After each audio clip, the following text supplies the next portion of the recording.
Hello, everybody, and welcome to part two of our differentiation presentation. On this end, we're going to be talking about differentiating content, product, and process.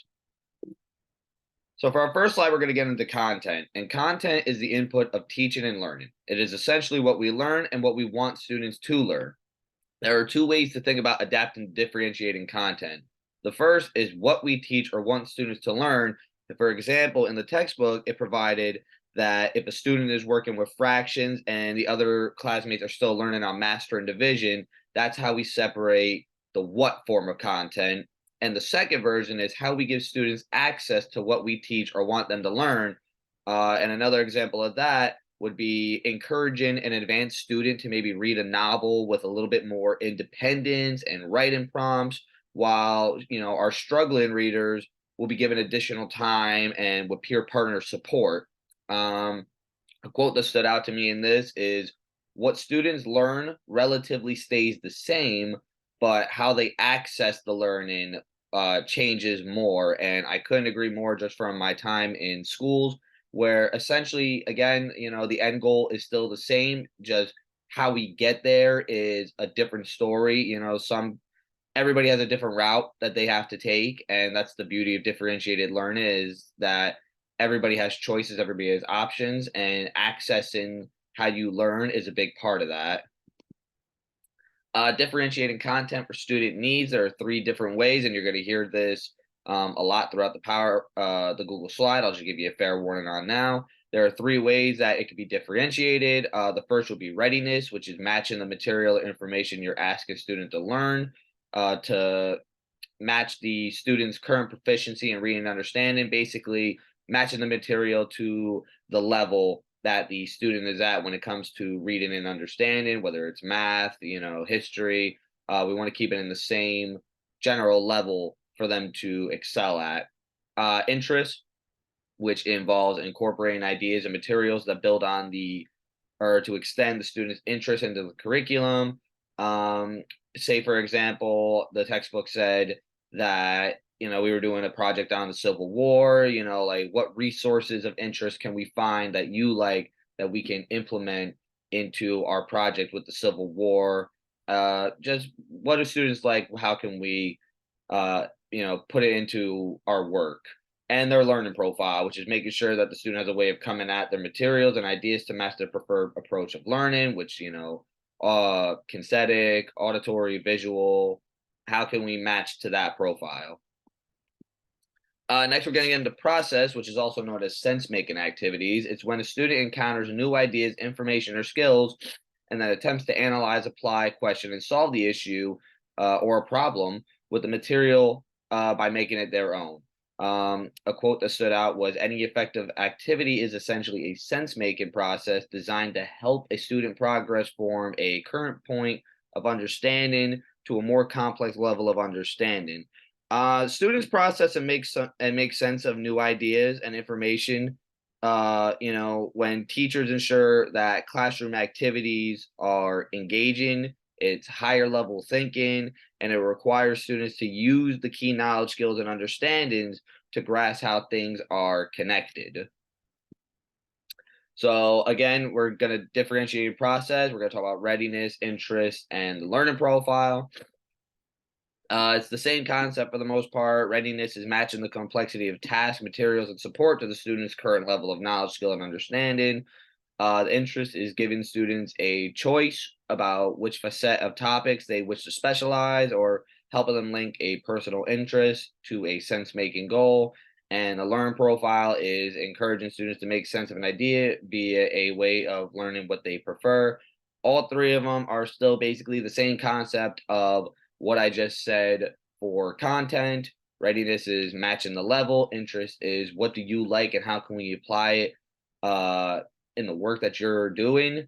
And the learning profile, again, auditory, visual, kinesthetic. How can we do this to match your profile? Excuse me. Next, we're going to talk about product. All right. And product gets a little bit more detailed in terms of, products are completed at the end of significant spans of learning. We've all been there in a classroom before. We've always had that final project, final product, you know, that we did a whole big assessment on, and it's gonna, it's a very important deal. They're most often at the end of units of study, market periods, or semesters. They ask students to demonstrate proficiency with essential knowledge, understanding, and skills, and apply and transfer what they've learned to a context beyond those encountered in class. They're not only important, to represent your students' extensive knowledge, skills, and understanding, but they also are because they are the element of the curriculum and students most directly own, essentially.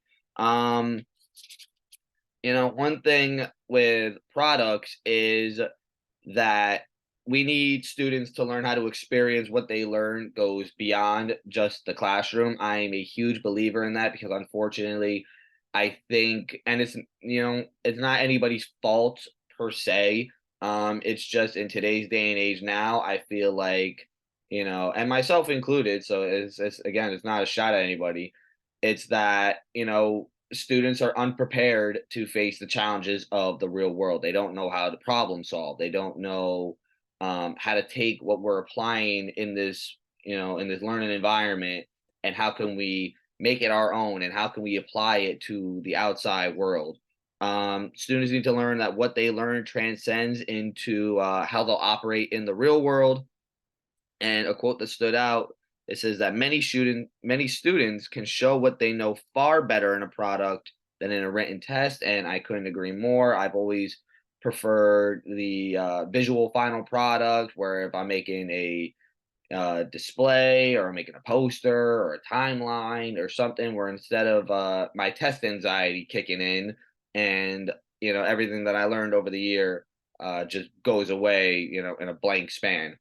One of the most significant draws of product assignments is the opportunity to give the students to do work, and it feels significant as it ties to real life. Again, this just comes into the students need to know that what they learn inside the classroom affects how they operate into the real world as well. Again, differentiating product for student needs, it's readiness, interest, and learning profile. The readiness is, resources, it's coaching from peers or teachers, using the models provided, supporting students' first language and opportunities for feedback. Interest is choice of topics, through which a student explores or applies essential KUDs. And a KUD, for example, is are their learning goals that guide curriculum development, and they anchor the assessments and learning activities. KUD stands for know, understand, and do. Um, Again, just what do students like? How can we apply it? Learning profile, working alone, working with a team, opting to take the analytical, practical, or creative approach to a topic, choice of mode. I feel like in terms of learning profile and product, this is the most heavy that goes with it. It's the most detailed one, just because a lot goes into, you know, the kid's profile and how we go about differentiating the product. If you look at the example below with visual, auditory, oral, and kinesthetic, there's four different options in terms of a sewing project choice. I thought that was very interesting because it's essentially the same end goal as I've said time and time again throughout this class, but it's four different ways to get to that end goal. And I think that's a perfect example of it. Grading in a differentiated classroom, while traditional grading is part of history that some educators, parents, and students are hesitant to give up, it's plagued by imprecision and confusion about its purposes and meaning. Charting and acknowledging the academic growth of individual students in a differentiated classroom can really cause a dilemma for teachers who still use a traditional report card and grading system. We see it in today's day and age as it is. I know my school still does the traditional report card and grading system. It's comfortable. You know, it's been the same song and dance for, many years now, and teachers are hesitant to give it up.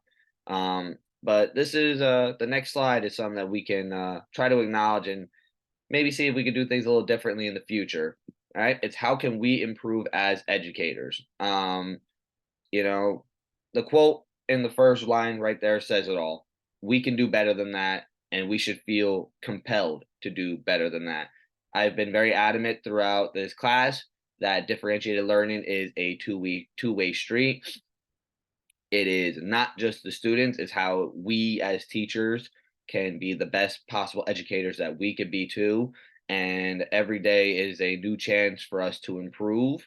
And we should feel obligated to be better than where we're at. We should try to be the best educators we could possibly be.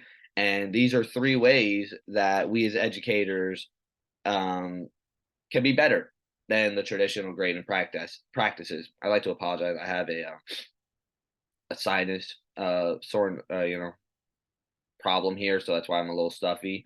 Um, but the first way we could be better is less grading of student work. Learning's hard. Learning is very difficult. We sit here at college and we're going through some of these classes, and I know we feel the same way, whereas like this is a lot to handle sometimes. And students need time to practice what they are trying to learn safely and without judgment, and we should provide that. Number two, grading should be based on clearly articulated learning goals that are known to students and align with instructions with assessments. Basically, it's just a gotcha game, right? There was the story of Bill. We have the quote to our right here where it says, "We all grew up in classrooms in which our teachers believed that the way to maximize learning was to maximize anxiety, and assessment has always been the great intimidator." The story of Bill from the PDF that Professor Norman was able to drop for us on e-class was a perfect example of the gotcha game, where he had a final exam and he studied and he studied and he studied for hours, and he got to the test, and when he started taking the test he realized that he didn't study any of the topics that were on the test, and it was more just trying to outguess the teacher, and that's not fair. It's not fair to students. I've been there before. I'm pretty sure anybody that's listening has been there before, to where they study all night for a test and all of a sudden either their mind goes blank or they didn't read that specific part of a chapter or section, and they end up suffering for it even though they did all the work. Um, that happened to Bill. It's happened to me, and it's something that we can try and do better. Number three, and the last one, is grades should not be criterion based, not norm based, which is essentially we should try and grade by the students' goals or standards, essentially, not pinned up against each other, but how can we take it from where the students started and how they finished? What was their, short term goal? What was their long term goal? And yeah, these are ways that we can improve as educators. I know this one went on for a little bit longer than my last one, so if you do take the time out to listen to my presentation, I'd like to thank you for that. Thank you for taking the time out to listen to my presentation, my sinus infection. Always appreciated, and I'd like to thank you for that. These are my references, and thank you very much.